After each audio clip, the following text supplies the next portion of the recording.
Madam చెప్పండి madam, అసలు ఏంటి హెయిర్ వల్ల మీకు ఏమన్నా ప్రాబ్లమా ఏంటి? ప్రాబ్లం కాదండి, నా డ్రీమ్. నాకు చిన్నప్పుడు లాంగ్ హెయిర్ ఉండేది. ఓకే. అది పోతూ పోతూ ఏజ్ పెరుగుతున్న కొద్దీ అది షార్ట్ అవుతూ వచ్చింది. రీసెంట్గా నాకు బ్రెయిన్ సర్జరీ వల్ల ఇంకా లాస్ అయ్యాను. ఓకే. సో బ్రెయిన్ సర్జరీ అవడం వల్ల ఇంకా లాస్ అయింది, ఇంకా హెయిర్ లాస్ అయింది. ఓకే. ఇప్పుడు మళ్ళీ కొంచెమైనా అట్లీస్ట్ వస్తుంది కదా చిన్న సాటిస్ఫాక్షన్. తప్పకుండా. అంటే మేడం హెయిర్ టెక్స్చర్ వచ్చేసి కర్లీగా ఉంది. ట్రీట్మెంట్ ఇచ్చి హెయిర్ అంతా సెటిల్ డౌన్ చేసిన తర్వాత యాక్షన్ యాడ్ చేస్తాం, రెండు మ్యాచ్ అయ్యేలాగా. ఎందుకన్నా అలా చేస్తున్నారు, కర్లీ పెట్టచ్చు కదా అంటే కర్లీ పెట్టచ్చు, ఇంకా డబ్బులు కూడా ఎక్కువ అవుతాయి.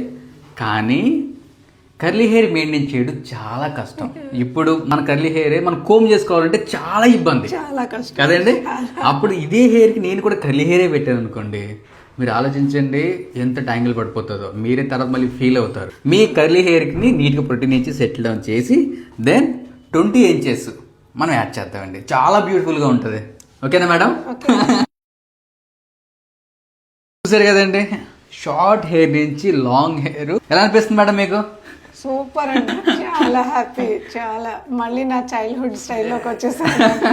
చిన్నప్పుడు ఇంత లెంతే ఉండేది, మళ్ళీ ఆ లెంత్ చూస్తున్నాను ఇప్పుడు. మరి చిన్నపిల్ల అయిపోయారు మళ్ళీ మీరు. థ్యాంక్ యూ అండి.